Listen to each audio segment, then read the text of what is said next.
Well, we promised that the papers will take center stage on next right here on Viewpoint on Atlantic TV.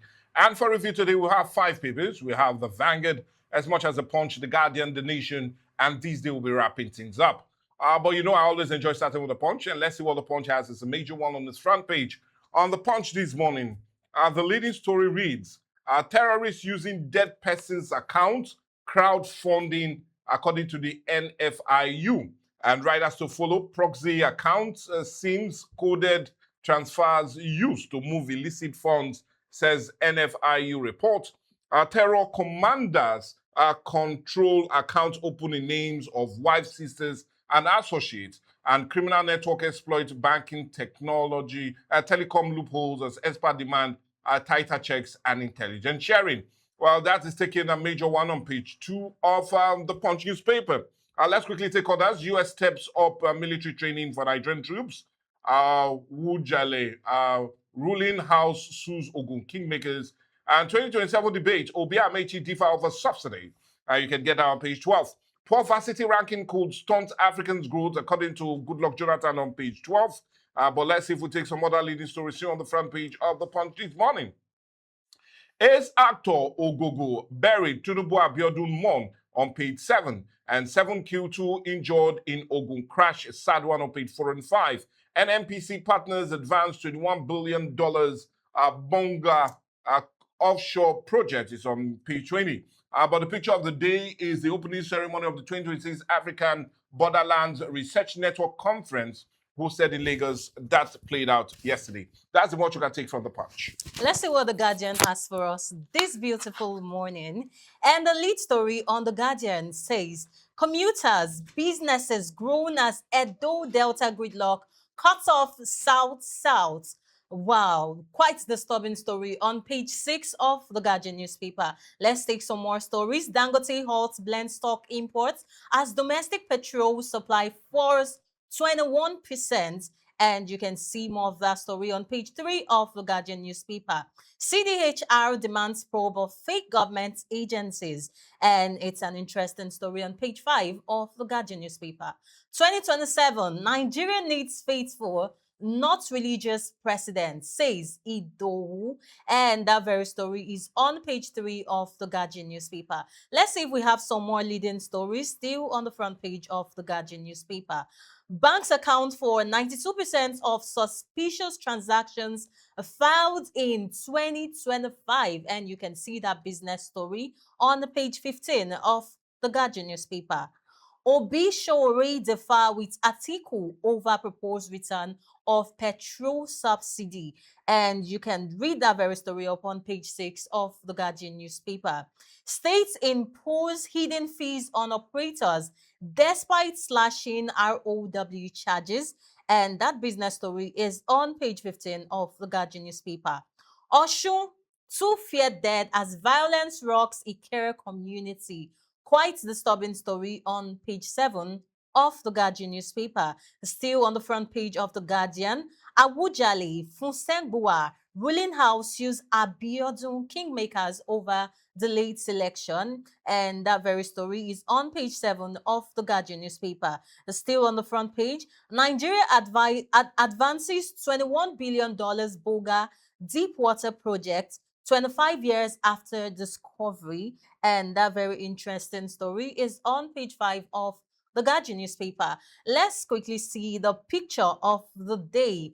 Wow, the picture is screaming the main story loud. The commuters' businesses grown as Edo Delta gridlock cuts off South. And this one is really sad. This story is going to be coming up later today on Trending. You do not want to miss that at all. We could see a whole lot going on. We've been seeing a whole lot of footages, and the sad part is people have been crying about this very road for the past 2 years, and it seems nothing has been done. Who on earth are we supposed to tell that this is a federal road? And it's so sad that yesterday I even saw videos of people that slept there. They woke up in the morning and then they were brushing their teeth and all of that going on in a federal road in Nigeria, and it seems nothing is being done. We hope that this time around something will be done. Let's quickly leave the Guardian and see what the Nation has for us this morning.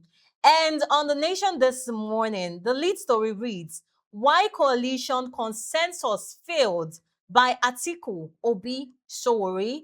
I will retain subsidy remover if elected, says NDC candidate. And you can read more and more of that story on page 2 of The Nation newspaper. Let's see if we have some more stories still on the front page of The Nation newspaper. Ibadan, Ijebu-Ode dualized road ready in 36 months. And you can read that very story up on page 6 of The Nation newspaper. Minister Nel Fund has disbursed 322 billion naira as student loan. And that very story is still on page 5 of The Nation newspaper. How terrorism financiers hide funds by NFIU. Interesting story on page 3 of The Nation newspapers.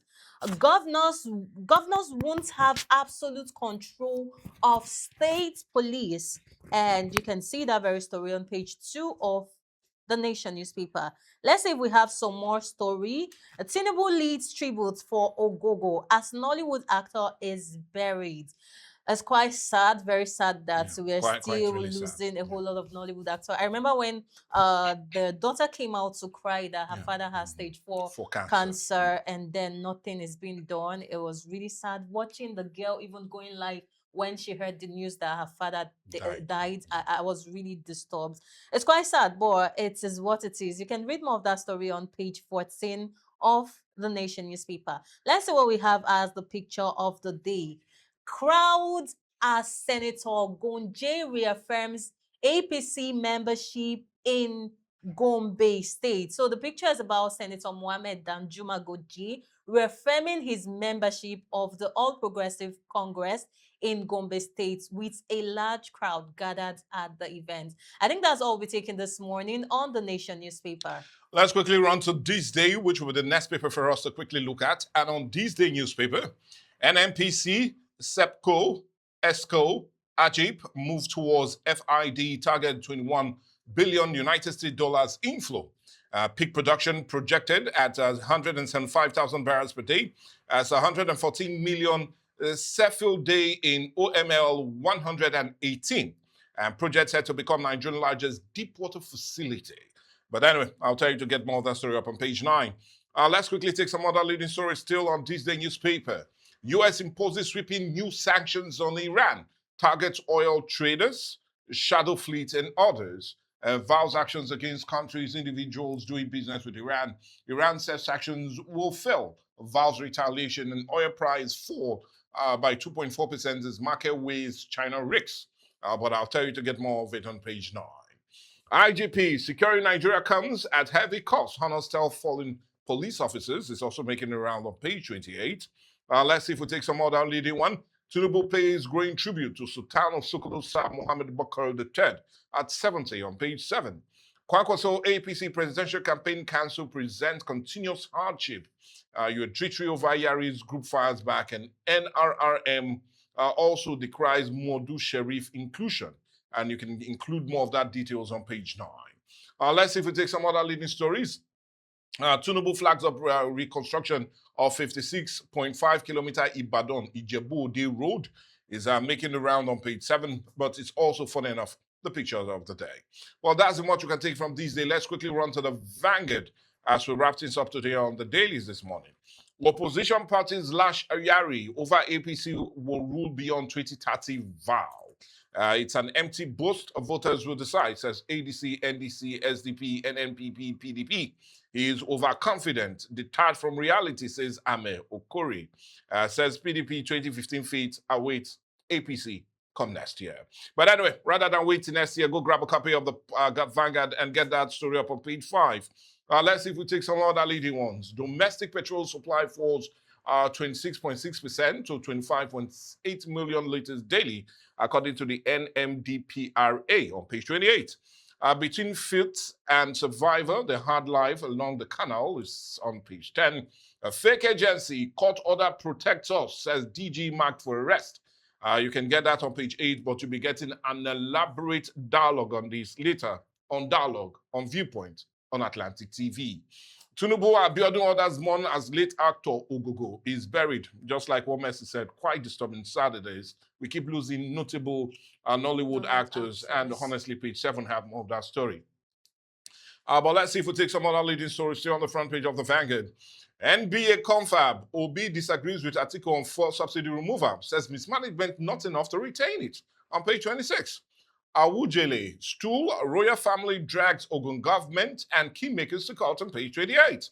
NKST Church rejects Benue ranching plan, says about 5,987 members killed as 753 branches destroyed. And that's sad realities on page 29. Underage drinking, NAFDAC begins street-by-street alcohol crackdown. Oh, forgive me for laughing, but anyway, I want to see how that plays out on page 9. US warns Nigerian over fake documents in visa application. Okay, now we know why some are rejected, but get that story up on page 9.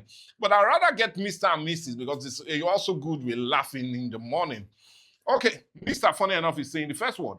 I'm capable of taking care of my family. Things may be tight now, but I'm an important person in the society.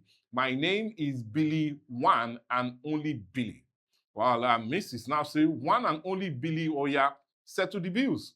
Well, Billy can settle Billy the that bills. cannot settle bills. Well, anyway, Billy, you need to change it to I know fit. Then you see how the name will work. But anyway, the picture of the day is that of a memorial service for slain soldiers. You know, we lost 10 of them recently in an ambush, and quite disturbing and sad.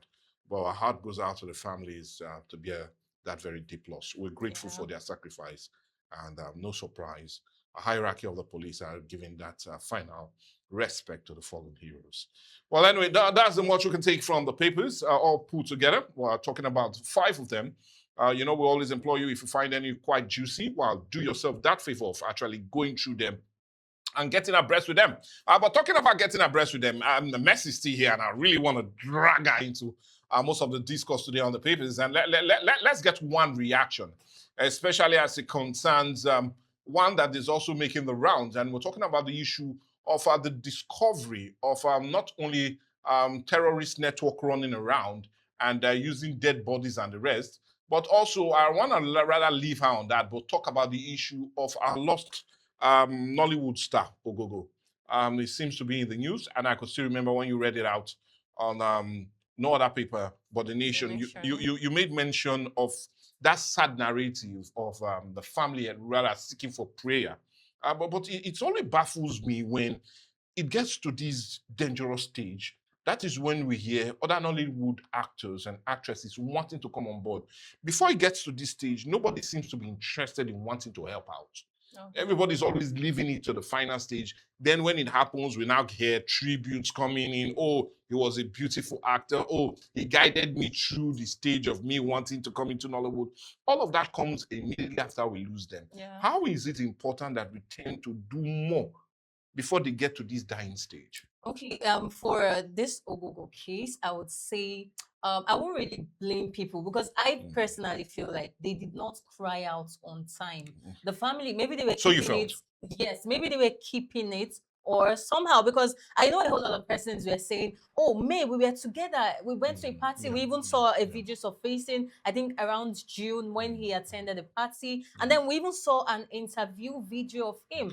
And then a whole lot of persons were saying, how come he was sick and nobody knew nothing about it? That's the question. Because I feel like the family did not come out until I think sometime last week when the daughter came out to cry out, and she wasn't crying out to seek for help, financial help or something. She was just saying that her father has stage 4 cancer, and now the hospital is saying they won't be able to proceed with chemotherapy and all of that. And then she's saying, what exactly is going on? You know, something that really baffled me when she came out to cry was the fact that I used to think that Nigerians were sympathetic, but you know what really happened when she came out? They were saying, oh, we saw him, he was campaigning for Tinubu. Why is Tinubu not going to help him? And all of these things. And now he's dead. A whole lot of persons are in the comment section crying, and I'm like, why are you crying? Because really you pathetic. All were in the comment section saying he should go meet the person he supported during the last presidential elections and all of these things. So it's really, really bad that it has to go. And cancer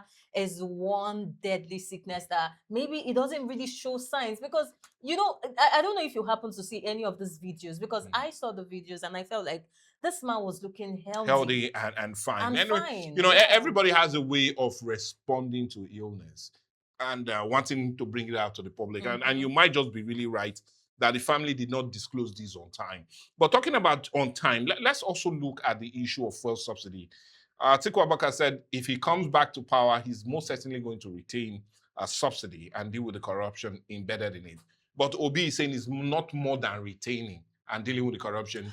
It is something that has gone and gone forever. Which of the side of the divide you seem to be? Election is coming. Campaign has started. You will hear a whole lot, Mr. Michael. Surely you will hear a whole lot. In fact, some of them would even offer to come help you fetch firewood in your house and all of these things. It's normal. Election is coming. You will hear a whole lot of things. But the truth is, will they really do it? That's the question. Because we've heard lots and lots of promises. Even this current president, we know how he promised us 24-hour power supply and all of that. And currently, we are not having all of these things going on. You understand? So I feel like election is coming. So we'll just keep hearing. I'm not going to take side. Let's just see what happens. Anyway, that's what we'll watch and see what truly happens. But what will happen now is we need to go on that break. And when we come back, remember, dialogue will take center stage next right here on Viewpoint on Atlantic TV.